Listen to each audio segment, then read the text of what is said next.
Si fuera por lo poquito que aprendí con mi experiencia, esto lo voy a hacer exactamente al contrario de lo que voy a hacer. Voy a intentar dictar una conferencia, cosa pues que yo no creo en ellas, pero no creo en el asunto magistral ni nada de ese tipo de cuentos, pero voy a tratar de desarrollarlo en esas formas, de lo conceptual, de lo contextual, a qué hacer, a la propuesta, a la práctica. Lo que yo he aprendido, mi experiencia me dice es que eso debería ser al revés. De hecho, durante mucho tiempo dictamos primero el laboratorio de física antes que la teoría de física, el laboratorio de operaciones unitarias antes que eso, porque en el trópico aprendemos más desde la experiencia, somos menos conceptuales que los noruegos, somos menos contextuales que los astrohúngaros, que es de donde al final vienen nuestras formas. Dictamos primero la teoría para después ir a la práctica. Eso lo aprendimos de los primeros que se fueron a hacer el doctorado y trajeron el libro para dictarlo, y hay que ver este libro, ¿no? Y por eso los programas que entregamos al principio del semestre al estudiante, pues es el índice del libro que estudió el profesor en la especialización, en la maestría o en el doctorado.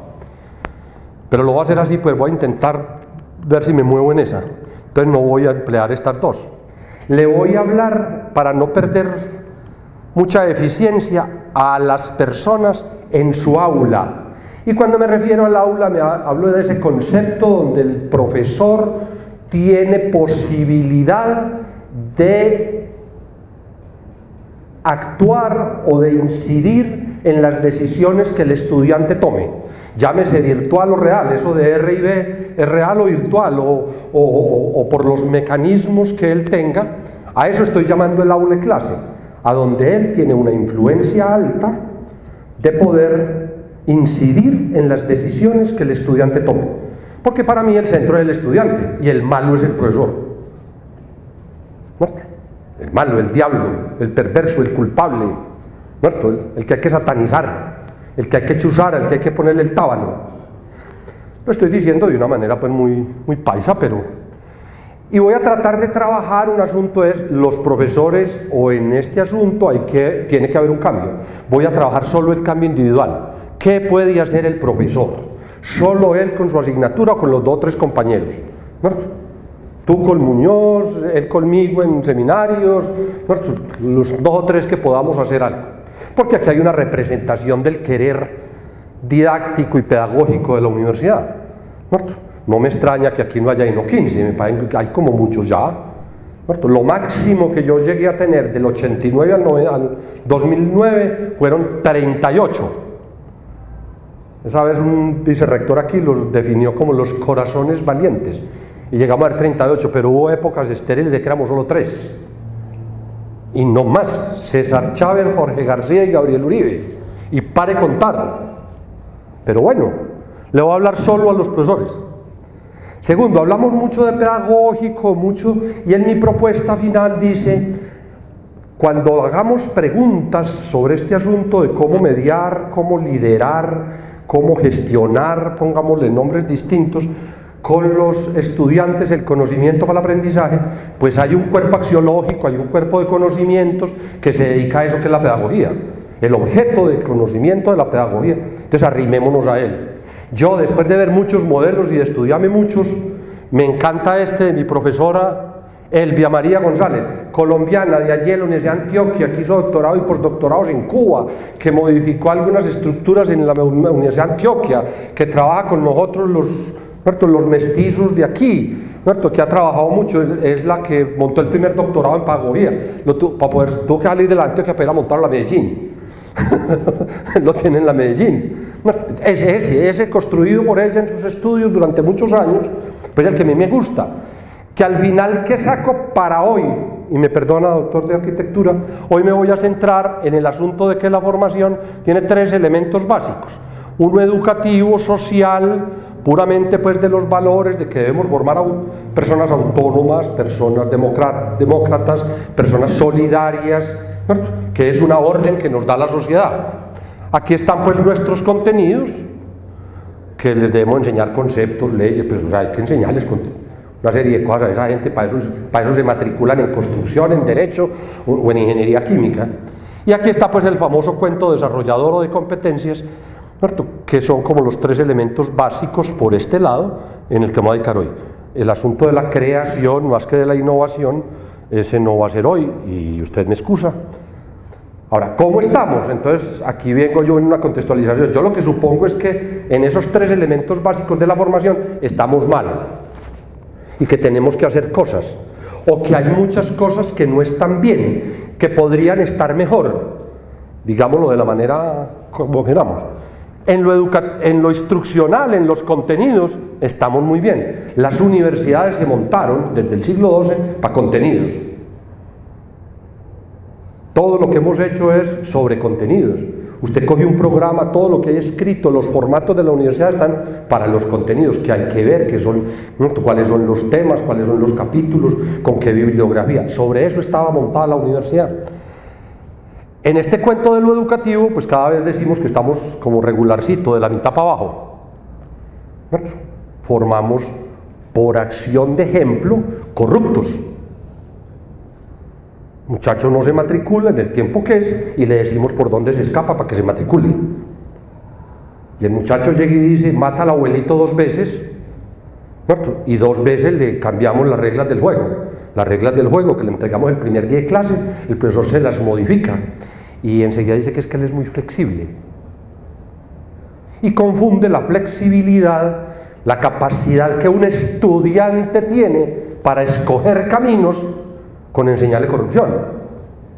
Y después preguntamos que por qué este país es corrupto. Es claro, es que enseñamos corrupción desde kinder y en esta universidad sí que enseñamos. Aquí hay un escrito de un director de bienestar, Jorge Ceballos, hoy creo que está de asesor, sobre todos los elementos de corrupción que enseñamos en la universidad, porque le enseñamos, como dice Antanas, el atajo. No, tranquilo, haga por aquí.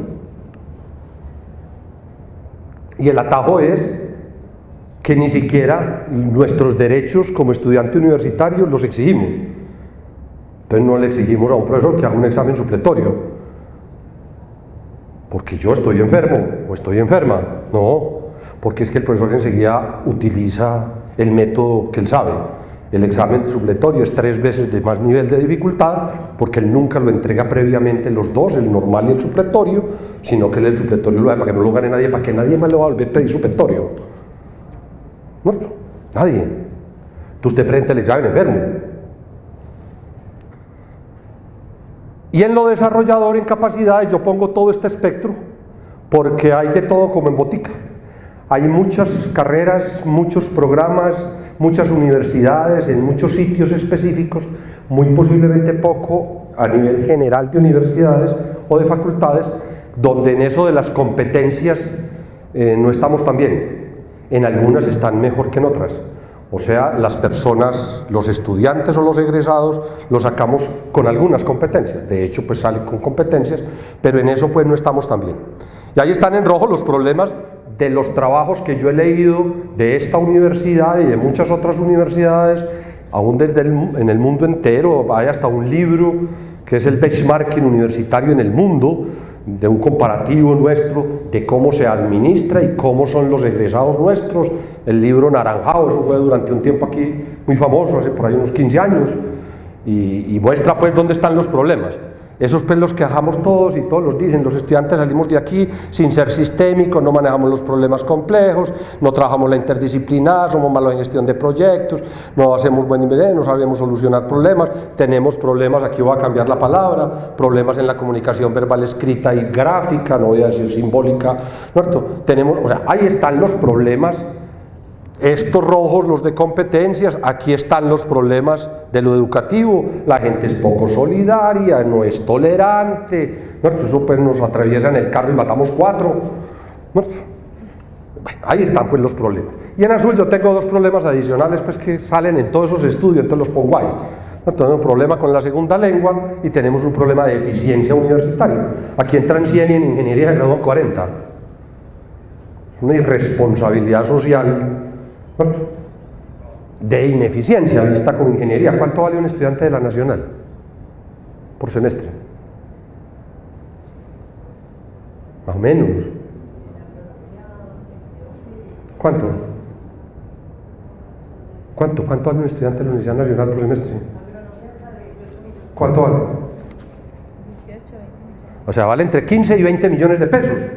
Ve 4 materias, paga 5 millones de pesos por materia, 3 veces y media lo que pagan los Andes. Y el estudiante llega el primer día de clase y no le entregamos siquiera el programa. Le entregamos un listado de contenidos del que él va a ver. Le decimos, señor, entonces usted viene aquí, pagó 5 millones de pesos porque usted va a estudiar. Profe, ¿y yo qué tengo que hacer? Estudiar. ¿Qué? Este listado. Y le entregamos generalmente un listado de los temas que yo, profesor, voy a abordar en las... Voy a coger como ejemplo un curso de 4 créditos, 4 horas a la semana, 190, entonces le entregamos 4, eso da como 64 horas, 16 por 4 todavía es 64, entonces le entregamos qué voy a ver yo como profesor, qué me voy a dedicar a pasarle allá en Filminas o voy a discutir en 64 horas.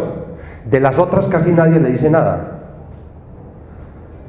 A mí me da hasta risa, pues yo, como digo, yo tengo algunos programas en proyectos y me dicen que yo le debo entregar un plan al estudiante.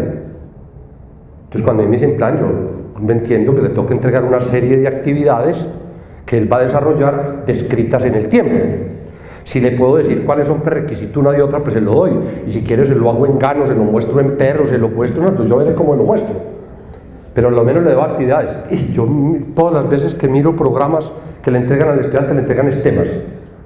El capítulo 1 en la primera clase, este tema en la segunda, no, el plan. Dígame usted, señor, yo le acabo de pagar, la sociedad pagó por mí la bicocaíta de 5 millones de pesos por esta materia. Dígame yo qué tengo que hacer en 192 horas que lo voy a dedicar a esto. Pues deme el plan. Más aún, en el reglamento de la universidad dice que usted me lo tiene que entregar. Y dígame cómo me va a evaluar y me dice cómo me va a calificar. Y dígame dónde están los referentes básicos de este cuento, cuáles son los métodos, las herramientas, porque se supone que yo soy un buen estudiante, ¿cierto? Que yo soy un buen estudiante, pero que yo no soy el estudiante que había cuando usted era profesor, Gabriel, usted tan viejito, que lo único que yo sabía era más o menos leer, porque desde segundo de bachillerato, desde séptimo, me habían hecho leer un libro para analizarlo, ¿no? La rebelión de las ratas, el Quijote de la Mancha, ¿no? Los mismos que no. Entonces nos tocaba hacerlo, y nos tocaba hacerlo bien, ¿no? Todavía que hacerlo en triplicado, en máquina de escribir, con papel carbón, ahora pero la diferencia era que allá el profesor leía el trabajo, no esperaba hasta que fuera a llegar el fin del semestre para hacerle chulitos a 15 hojas, ponerle 4,7 sin ninguna otra explicación, y cuando el estudiante pregunta ¿por qué 4,7, profe?, él no sabe decirle por qué. No se lo entrega como dice la norma en los siguientes 5 o 10 días, sino que en esta época se lo está entregando. ¿No? Y el muchacho no tuvo retroalimentación o evaluación ninguna. Ese muchacho ya no es ese, es un muchacho que es discente. Como decía ayer uno de los expositores, él, si usted le da oportunidades, él aprende. Él es capaz de aprender por sí solo, es un educando, pero necesita métodos y herramientas. La primera herramienta que un estudiante necesita para un asunto que nunca ha visto es que le diga, a nosotros creemos, después de no sé cuántos años de estar aquí, comité asesor y profesor, creemos que si usted hace este programa, si usted desarrolla este programa, usted aprende este cuento, usted logra los objetivos, haga esto, y ahí está el plan, las actividades, pero las actividades, y de todas las horas, de las 192 horas. Hago esto con énfasis porque para lo que yo quiero decir aquí, cuando yo hice eso, de empezar a hablar de planear los créditos del estudiante y no solo las 64 horas que yo dictaba, yo empecé a ver un panorama tan bueno y ya sabía por qué no me alcanzaba el tiempo. Porque a nunca un profesor, a lo menos fue mi experiencia, le alcanza el tiempo para acabar. Dice, claro, y si él quiere meter toda esa vaina y hacer que el estudiante aprenda y que logre todos los objetivos en 64 horas, si no es que tenés 192, es que el que va a aprender es él. Ve, aquí está el plan y andate a estudiar. Y cuando empecé a hacer eso, empecé a darme cuenta que es que de 192, 64 es lo más chiquito. Y que el resto es más bastante. Y que en ese más bastante ese estudiante que ya es un educando, que ya es capaz de aprender por sí solo. Y hicimos experiencias en Derecho en la Universidad de Antioquia, en computadores, en proyectos y en termodinámica, en ciencia básica relativamente dura. El estudiante es capaz de aprender. Entonces yo llegué a la conclusión, y es hoy como el primer mensaje que yo suelto. Yo aprendí que es que en las 64 horas presenciales, reales o virtuales, cuando el Señor está en relación conmigo, yo de todo le hago menos meterle contenidos. Yo ahí evalúo si él ya estudió el contenido. Yo ahí le hago el examen todos los días, desde que entra a las 6 de la mañana hasta las 10, para hablar de la última materia que dicté, o de 8 a 10 en la otra que dicté 2 días a la semana. Yo no hago sino evaluarlo y darle liderazgo, darle seguimiento, chequear cómo está, dónde está su problema, pero me dediqué a evaluar. Entonces empezaron a ocurrir cosas en mí, ¿cierto? Empezaron a pasar problemas de todos los habidos y por haber. Entonces, ¿qué hicimos? Mis compañeros muy estudiosos, mucho más investigadores que yo, empezaron a responder a los problemas no desde la intuición ni desde lo que creíamos, sino, hombre, estamos en el recinto universitario estudiando. Nos fuimos al discurso pedagógico para contestarnos los problemas. ¿Qué hacer cuando? ¿Qué hacer cuando yo quiero evaluar a un estudiante que le dije ayer, yo mañana le hago una evaluación, voy a decirlo como lo decíamos, mañana hay examen de ese tema. Profe, ¿y cuándo lo va a dictar? Nunca. Usted se lo estudia en las 4 horas que tiene, de hoy jueves al próximo martes. Ahora no se lo van a dar el martes para el jueves. 5.800 hojas, una persona lee. ¿Cuántas palabras por minuto lee una persona? ¿Cuántas palabras por minuto lee una persona? ¿De qué tamaño es el texto que es razonable que un profesor le entregue a un estudiante un martes para que lea para el jueves? Si él tiene una de 4 materias, es la suya. O sea, él tiene de disponibilidad ahí de 2 horas para dedicarle a esa asignatura. Perdón, tiene 4. Vio 2 de clase, tiene 4. Para leer en 4 horas comprensivamente y llenar un formato de una metodología, extraer la tesis principal, hacer un muñeco con el mapa mental o el mapa conceptual de lo que leyó. ¿De qué tamaño lo ponemos? Entonces nos encontramos que una de las primeras experiencias fue con el compañero mío de ahí, con César Chávez. Entonces César Chávez mostró lo que él le había puesto a los estudiantes y nos pusimos a contarlo. Una persona lee las que más leemos. Bueno, yo hice después un curso y gané mucho, porque todo problema visual, yo leía 150 palabras por minuto. Mi esposa, que es abogada y lee a unas velocidades magníficas, leía casi 350. Después del seminario que hice de lectura rápida, yo quedé leyendo 500 y ella como 900. Entonces César Chávez les entregaba un monigote así, y es que y el jueves lo vemos. El jueves no había tiempo ni de leerlo y quiera, porque no le hemos planeado al estudiante sus horas para decir, no, es que le toque leer esto y leerlo comprensivamente con esta herramienta. Es que él sabe estudiar por sí solo, pero necesita métodos y herramientas. Pero ¿cómo le parece? Le hace este texto de termodinámica sobre la segunda ley, escrito por Einstein, le hace el último capítulo de Einstein. Dice, bueno, sí, yo me lo leo, y llega uno, no, y fuera de eso llega uno a la clase y pregunta, ¿alguien tiene alguna duda? Que si alguien tiene alguna duda de la teoría de relatividad de Einstein, que le acabo de mandar a leer. Claro, ¿qué dicen todos los estudiantes? O echamos un rollo y enseguida les preguntamos, ¿entendieron? ¿Y usted qué dice? Sí, señor, aquí veo un profesor de semiótica, Jairo Montoya, que me traducía esa pregunta. El profesor lo que está preguntando es, ¿quién de ustedes es capaz de decir que yo, que soy el sabio y saber de todo, expliqué tan mal y que usted es tan bruto que no entendió? No, nadie contesta que no entendió, pues ¿quién va a contestar? Todo el mundo contesta, sí señor, ¿cómo no entendimos todo? Estas horas, entonces, vuelvo y repito, de lo que el estudiante hace independiente y de lo que el estudiante puede hacer controladamente afuera, que son la suma de lo que me da fuera de lo presencial, es lo que a mí empezó a permitirme sacar la conclusión que hoy tengo, y es que yo me dedico en las horas presenciales a evaluar en el sentido de sacarle el valor, de darle la retroalimentación, de que entre todos se den la retroalimentación, de que entre todos se peleen y se organice el cuento, que haya profundidad en la discusión, y donde yo tengo que empezar entonces a buscar herramientas que me permitan hacer esas clases de una manera adecuada. ¿Cómo diablos hago yo para que aquí la discusión no sea superficial? Para que aquí que tengo un salón de... Algún día dicté un contexto que se llama Cultura para el Trabajo en Equipo. 101 estudiantes. Y hay que hacer una discusión, porque lo que yo quiero hacer... bueno, es que hay herramientas, me voy para el discurso pedagógico. Esa es la pregunta que yo me hago, vámonos para allá. Alguna respuesta tiene que haber de cómo hacer una discusión profunda, que sea de hasta que aprendimos, ¿cierto?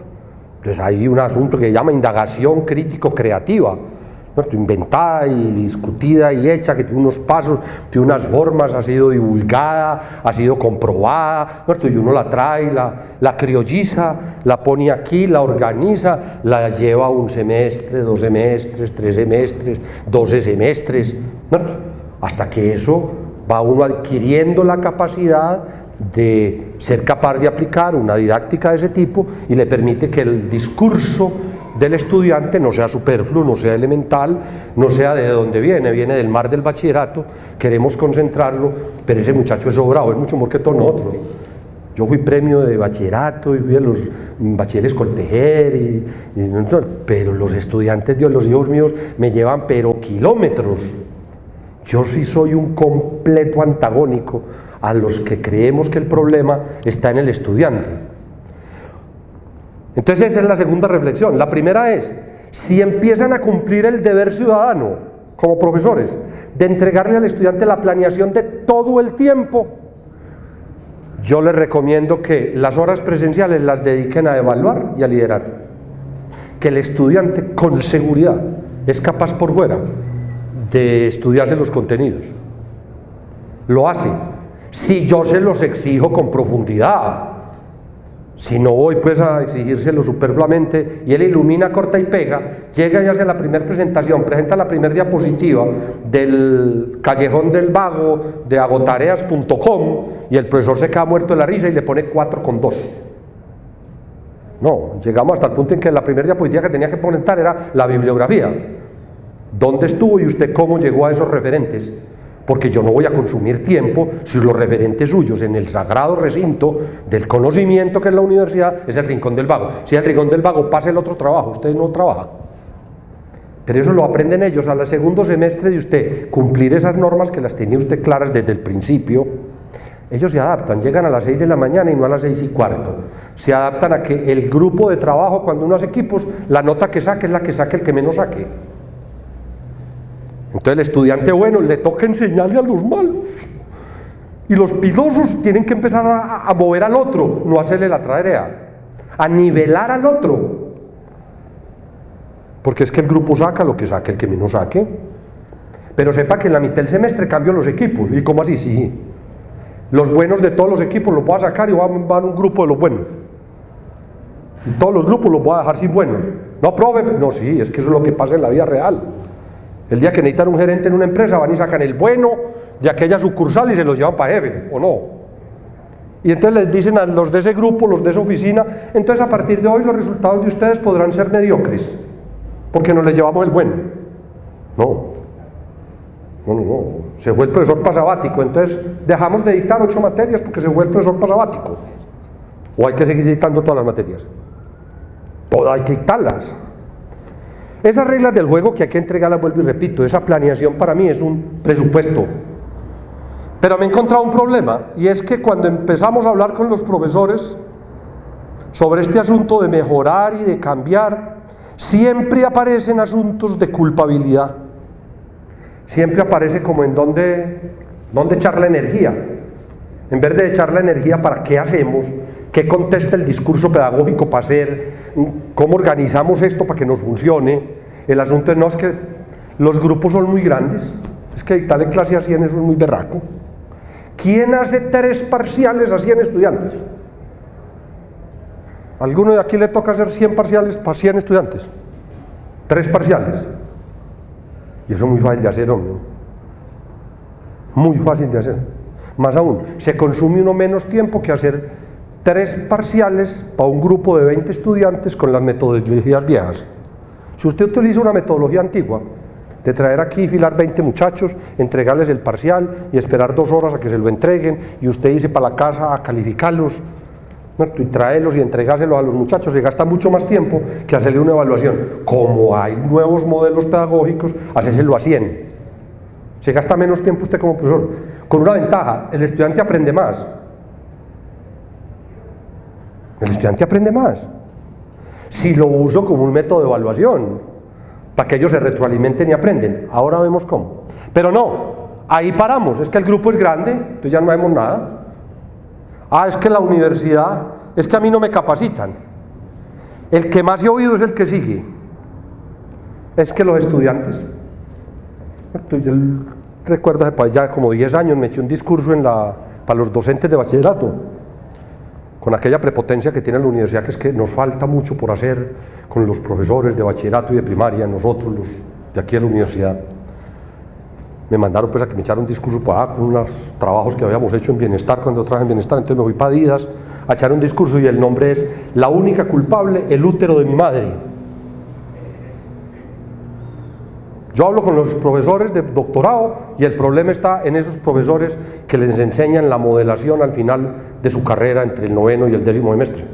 Pero es que claro que eso le enseñan muy mal porque los profesores de matemáticas de los primeros semestres son muy malos. Y esos son muy malos porque es que lo que nos está llegando de bachillerato es horrible. La educación de este país está llevada. ¿No? Entonces se va uno para bachillerato y ya, pero es que usted no ve pues que esos psicólogos que les dictan a los muchachos en clínica les generan unos preconceptos, se tiran en el pensamiento lógico-matemático de las personas. He aquí los 22 problemas con los que nos llegan a 11. Y entonces yo voy y le pregunto al psicólogo y me dice, no, es que con esos papás que tenemos hoy, que no tienen en cuenta a los hijos, trabajan los dos, se van para la calle, los muchachos son hijos de muchachas del servicio.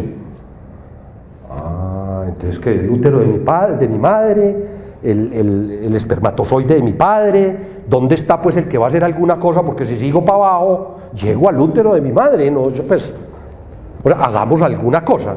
O sea, esas son las variables del sistema, las normas que existen. Yo tuve que cambiar por ahí 4 o 5 veces la nota de un examen oral y llamar al estudiante y decirle cuando se iba a acabar el consejo, porque es que la norma decía, la norma de 1977 decía que para hacer un examen oral se necesitaba nombrar 2 jurados. Esos 2 jurados debían tener una nota donde no hubiese una diferencia mayor de media nota. ¿No me le parece? Yo hacía pruebas orales todos los días, ¿o no? Y eso estaba en contra del reglamento estudiantil. Cuando un estudiante se quejaba, ¿yo qué hacía? Pues cambiéle la nota, hermano, entonces venga, vuelva a presentar el examen, hágalo pues escrito, hasta que la norma la cambiaron. Pero yo no puedo por una norma, por un grupo, por la capacitación que me dé por los estudiantes que existen, no darle la vuelta a este cuento de actuar, de buscar qué hacer, de replanear. Nosotros estamos metidos en organizaciones que trabajan en este círculo. No se certifican pues, no trabajamos que en calidad, que en el mejoramiento. Hagámoslo. Yo pues sigo estando seguro de que esto ocurre. Ahora le decía algo, yo no uso casi porcentajes, ahí están todos. Los docentes no somos profesores, hay que ir a estudiar ese cuento. Me he encontrado con este otro problema de contexto, y es que los profesores, cuando uno les plantea hacer cosas, en general en el fondo no creen que haya problema. Y los problemas que uno le plantea no están en ellos, están por allá. Oye, hay mucho ingeniero corrupto en este país, educado en esta universidad. ¿Por qué es? Dice, por todo menos por la universidad. ¿Qué tiene que ver tu salón de clase? Nada. Claro, quien no cree que hay problema, ¿para qué le planteo soluciones? El que no cree que hay problema, no está de acuerdo que hay problema. Ahora, y si fuera de eso, le planteo una alternativa, en que no está de acuerdo, ¿cómo le digo? Yo le digo, hermano, entonces, el problema es este, los estudiantes nos están quedando así. ¿Usted por qué no cambia, que es la propuesta que yo estoy haciendo, lo que usted hace en términos de planee todo el tiempo el estudiante y dedíquele lo presencial a evaluar y a liderar y deje los contenidos más afuera? Dice que va a creer él en eso. Si él no cree ni en la solución, ni cree en problema, entonces no cambiará, él seguirá igualito. Que obviamente es más fácil, ¿no? Bueno, este es como el contexto en el que yo me he encontrado. Vuelvo y repito, el quehacer entonces está en esos 2 o 3 detalles, y yo creo que esto de las tendencias que yo he ido encontrando ahí con un cuento prospectivo que yo trabajo, es que en términos generales, si la universidad va de docencia e investigación, de presencialidad dedicada a contenidos, a evaluación, va trabajando de la planeación dedicada a la presencialidad, a los créditos, de centro en el docente a centro del estudiante, en términos de lo que llevamos al salón de clase, la pedagogía va caminando del conductismo hacia el cognoscitivismo, o sea, hacia actividades puramente metodologías que llamamos activas.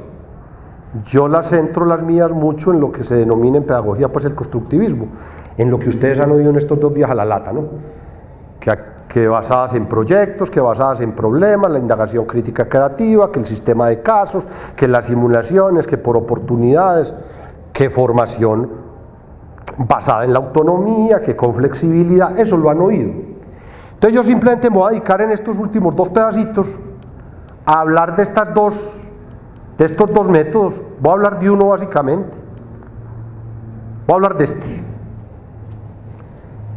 Al final puse examen, yo no lo empleaba para examen, la nota yo la sacaba de muchos instrumentos. Hice 19 y 32, hice 32 pruebas cortas y 19 pruebas más grandes en ese grupo que les hablaba ahora de 100 estudiantes de contexto, cultura para el trabajo en equipo,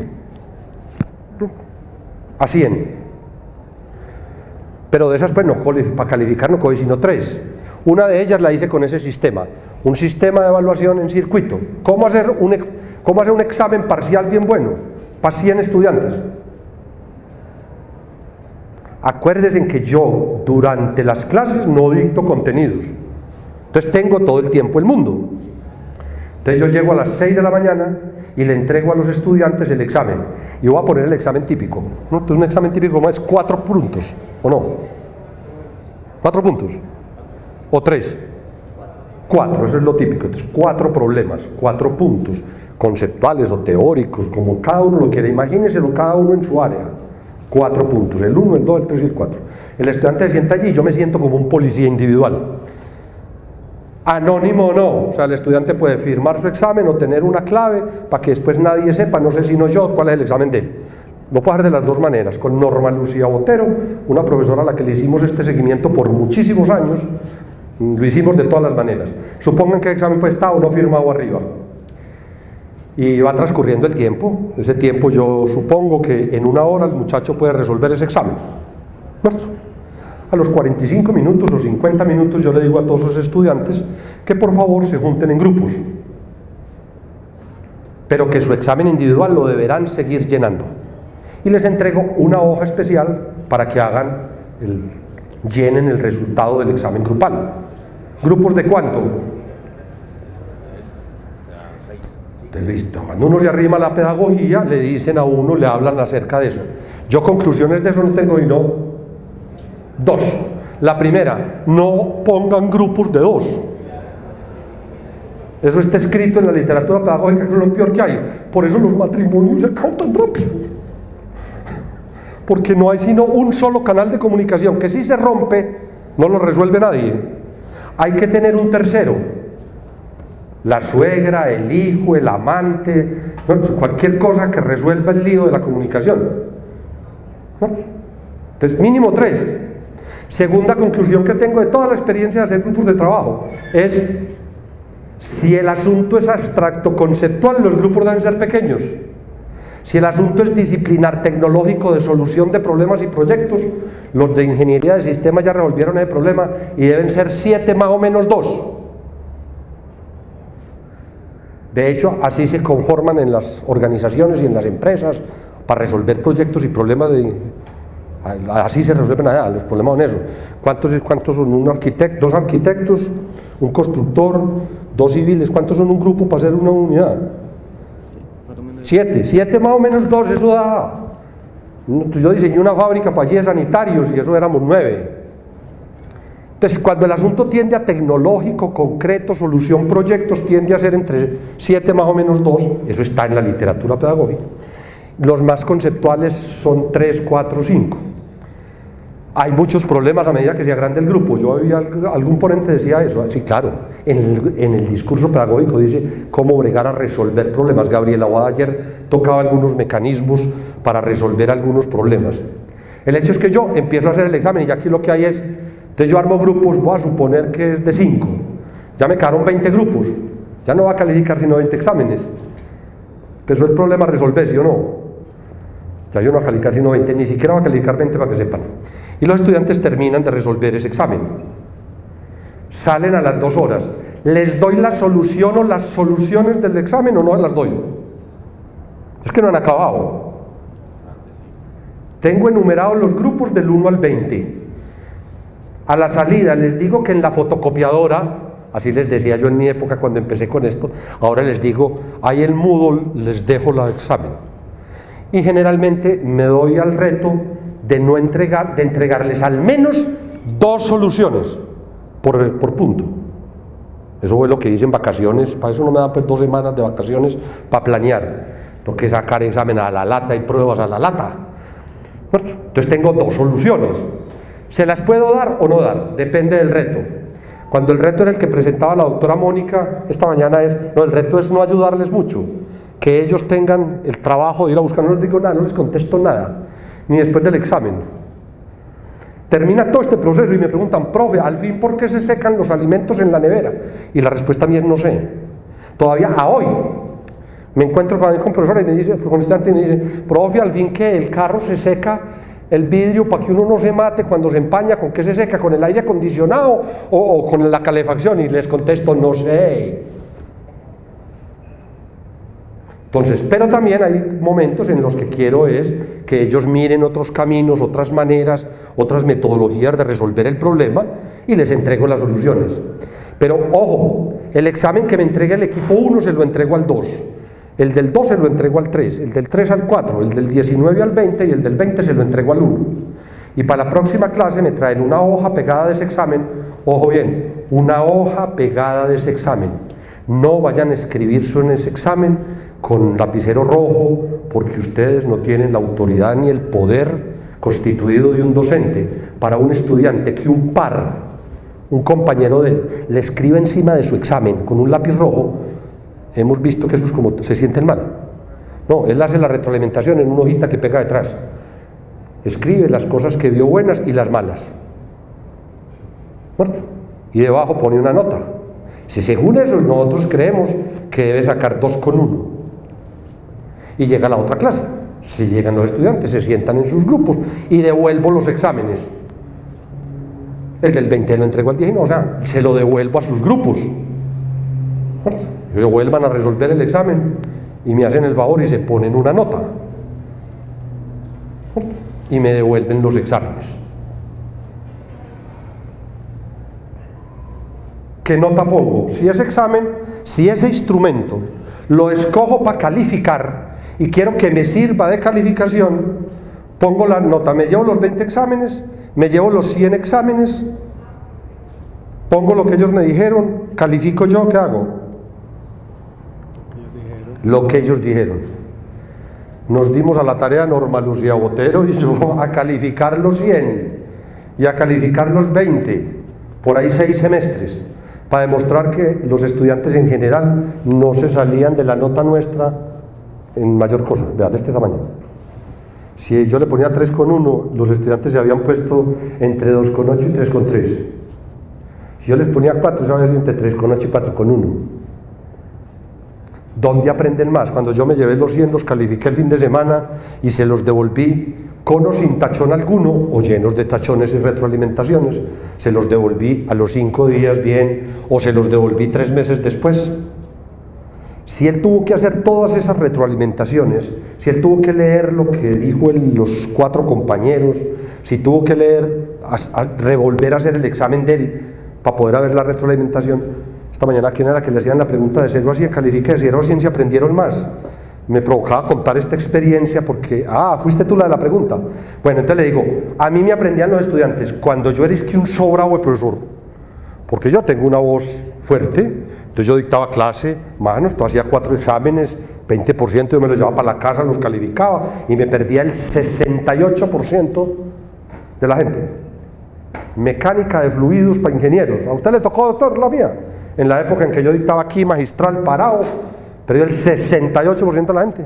3 capítulos de fenómenos de transporte y 9 capítulos de fenómenos de fluidos, y perdió el 68%. Y yo era un profesor, vea, eso que salía en las evaluaciones, no, pues de 0 a 100, 98.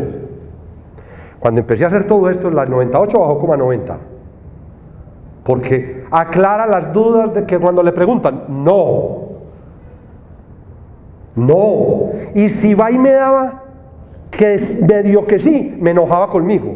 Ahí mismo le decía a mi compañero, que es una técnica que usamos mucho y que yo se la recomiendo, vuelvas en amigos, tengan un compañero amigo, tan amigo que se consuma el tiempo, que invierte el tiempo de ir a su clase, y vayan ustedes a la de él,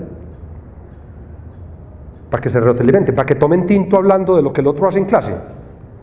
Yo voy a la clase de él, y después tomo tinto y le digo, negro, él a embarrarte hasta detalles como que Gabriel Uribe por todo decía, no, hasta que Jorge García me quitó el vicio. Hoy no dijiste y no 25 veces no en una hora. Hoy te rascaste la cabeza 37 veces. Pues yo creo que ya no me la rasco y no hay 4 o 5. Y creo que no, si deje de decirlo. La muletilla de no deje de decirlo. Pero no solamente para eso, sino para muchas cosas, tener ahí el profesor que le ayude a uno es bastante bueno. Lo que quería era decir, si a mí me preguntas eso, digo yo, en esa época el aprendizaje de esos muchachos era muy bueno. De 0 a 100, voy a suponer, ganaba, para sentirme bien, 60. Con el nuevo, el 98. Ahora, ese 0 a 100 es absolutamente relativo. Debiera ser de 0 a 1000 y apenas voy en 100. Pero subí de 60 a 100. No me falté no de 100 a 1000. Si el absoluto está allá.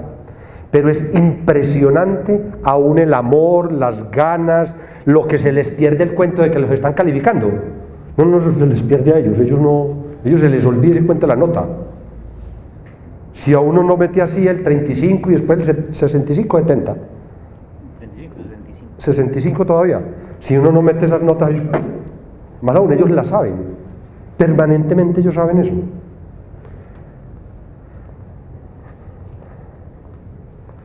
Al final yo hago una evaluación de los instrumentos, generalmente del subgrupal. O sea, los estudiantes me ayudan a modificar el examen. Me dicen qué preguntas deben incluirse. Después de todo ese proceso, yo le dedico 1 o 2 clases a discutir en el salón de clase, generalmente con indagación crítico-creativa, otra metodología, que hay una diapositiva que da los pasos generales, y si ustedes la encuentran pues en la literatura, para que ellos, en la indagación crítico-creativa, el último paso es modificar el texto sobre el cual se basó la indagación. Entonces, como en este caso la indagación se hace sobre el instrumento, sobre el examen, sobre cómo se hizo la prueba, sobre el artículo que les entregué para discutir, depende del tipo de examen que esté haciendo o del tipo de prueba sobre el que esté trabajando, entonces hago una evaluación del instrumento y lo modifico. ¿Acabamos, Pano? ¿Todavía falta un poquito? Entonces yo, ¿qué me hizo usted? ¿Usted qué hizo el movedor? Está en el bolsillo izquierdo, en el derecho o en la camisa. En uno de los 3 está. Aquí. Y voy a contar muy rápidamente este otro. Me encontré por también un seminario que alguna vez hicieron aquí, una concepción que me dio muchísimo resultado. Fue las sesiones de clase, y vuelve y juega, depende pues de la asignatura que esté dictando y del alcance del trabajo que los muchachos estén haciendo, fue hacer una modificación entre lo que un estudiante hace en un salón de clase ante sus compañeros y el profesor, que toda la vida para mí fue: me toca exposición el jueves. Yo fui estudiante, hasta buen estudiante que fui yo, ¿verdad? Y yo siempre dije: me toca exposición de cálculo, me toca exposición de tal cosa, me toca exposición. Y yo iba y el profesor me daba un tiempo. ¿Cuánto tiempo le dan ustedes a los estudiantes para exponer? Unos les dan 15 minutos, porque en las 2 horas hay que meter ¿cuántas exposiciones? Como 6 o 7. Otros les dicen: no, una exposición por hora, voy a meter 2 exposiciones, tenés 45 minutos para en los otros 15 minutos hacer algunas preguntas. Y a mí me llamó mucho la atención este cuento de la sustentación, mucho, hasta que al final, ya a hoy, aquí viejo con estas canas, cada que me enfrento a una asignatura donde considero que un trabajo que el estudiante haga externo sobre un tema debe venir aquí, pues además de hacerlo a mano escrito o en el computador, y tenga que entregar un trabajo para exponerle a la comunidad, o simplemente tiene que hacer un trabajo escrito para entregar, cualquier cosa de esas, yo siempre termino con esos trabajos haciendo sustentaciones. Entonces cambia un poquito el panorama. En una sustentación, que puede ser individual o por grupos, pues por grupos es un poco más compleja, te lo va a tomar como si fuera por grupos. Entonces hay un grupo que sustenta, como dije ahora, entonces ese grupo se para aquí a hacer la sustentación, ahora se sientan los 7 muchachos, y desde el principio tienen la regla clara: ese grupo saca lo que saque el que menos saque. Y hubo pues grupos donde ahí estaba el genio, ¿no? Y terminó pues sacando uno en el trabajo, porque hubo 2 ahí que chumblón, y uno sacaron. ¿Qué es? No, eso no sé qué. Si usted deja la regla de juego clara desde el principio, usted tiene inconveniente con eso. De hecho, así funcionó Seminario de Proyectos, ¿cuánto tiempo? Por ahí 4 años. Allá se paran los muchachos y tienen un tiempo para hacer la exposición.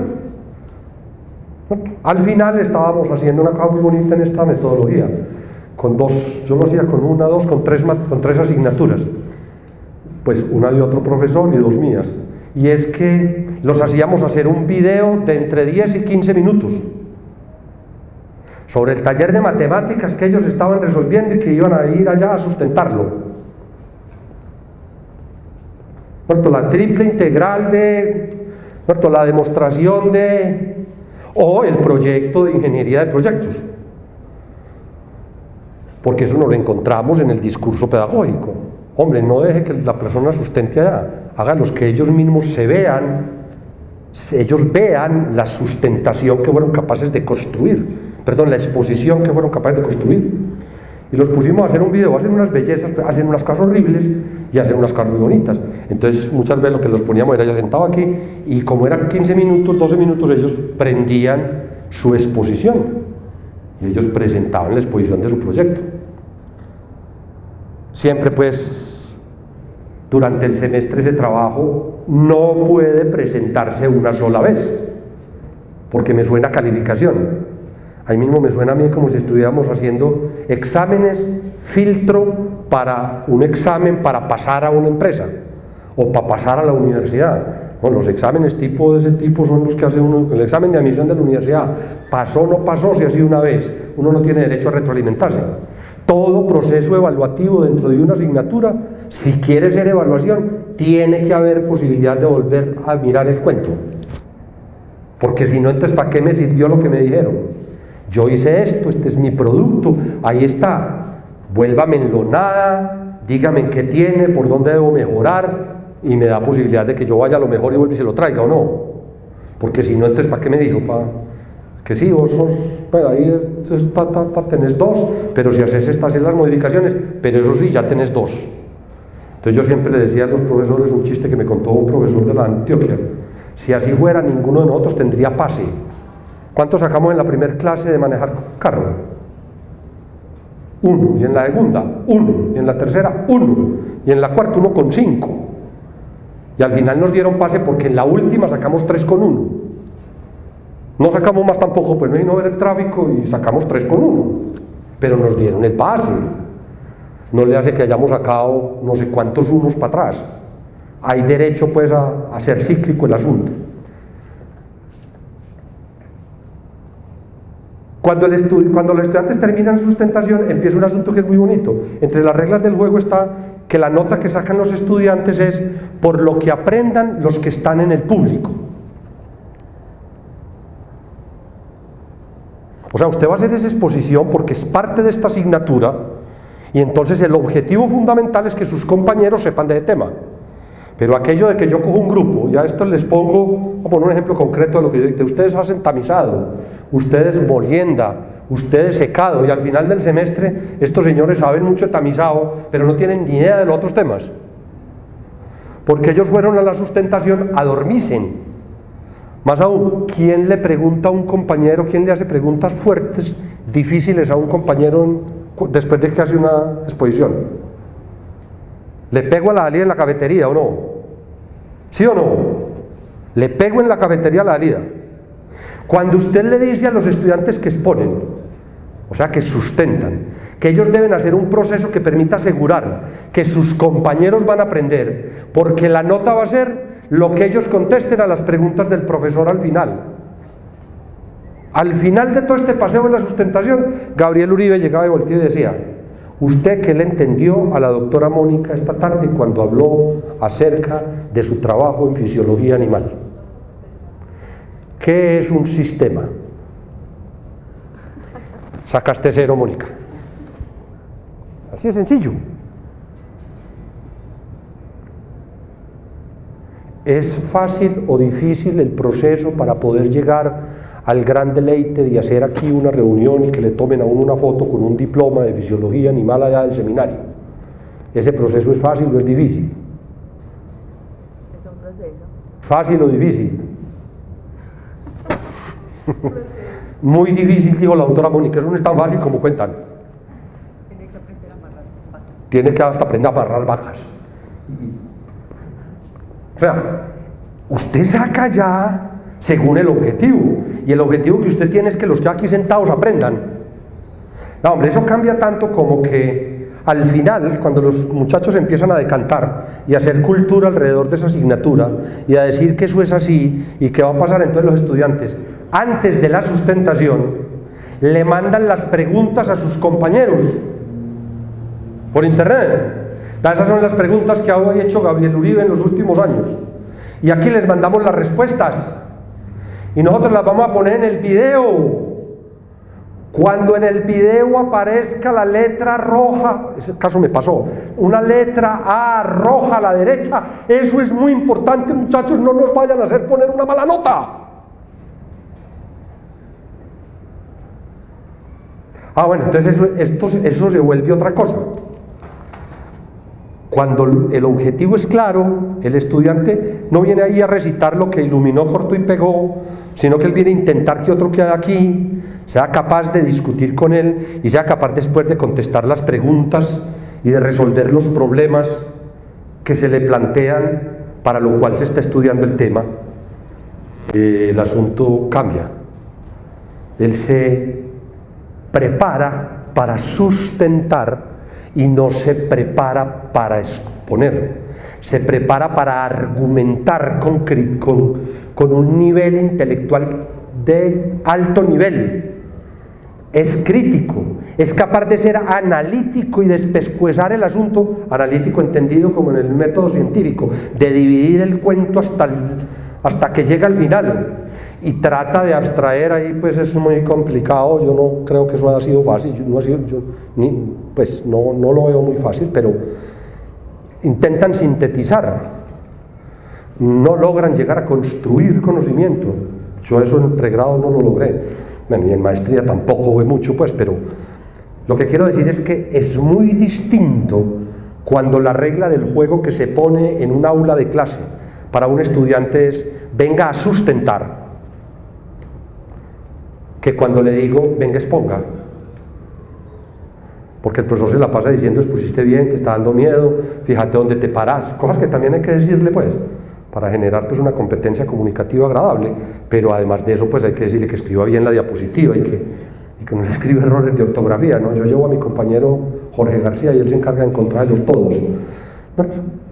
Yo siempre intentaba llevar otro docente adicional que tiene otro panorama distinto y les decía otras cosas. Al final yo creo que en los últimos 10 años siempre tuve en mi clase, cuando hacía sustentaciones, siempre tuve un compañero que iba, siempre, que le ayudaban a uno allá, ¿no? Y yo iba pues a la de él también, ¿no? A hacer las sustentaciones. Eso es como dos experiencias que yo creo que se pueden aplicar basados en lo que dije anteriormente, en que el aula de clase, real o virtual no lo hice sino 2 veces, después de un diplomado de virtualidad que hice con la OEA, entonces logré pues adquirir como algunas destrezas, sobre todo en el manejo de los contenidos para la virtualidad. Eso es todo un paseo muy complejo, yo hasta allá no llegó pues pero hice pues 2 semestres intentando hacer sustentaciones virtuales y exámenes en circuito y indagaciones crítico-creativas, pues cuando íbamos a hacer el chat de recreo, hacíamos el chat de recreo y hablábamos de fútbol, pero cuando hacíamos el chat para discutir, discutiendo con argumentación. Hasta que llego yo, porque ya llegó mi profesor de física y yo no soy capaz de aguantarlo. Gracias, muy amables.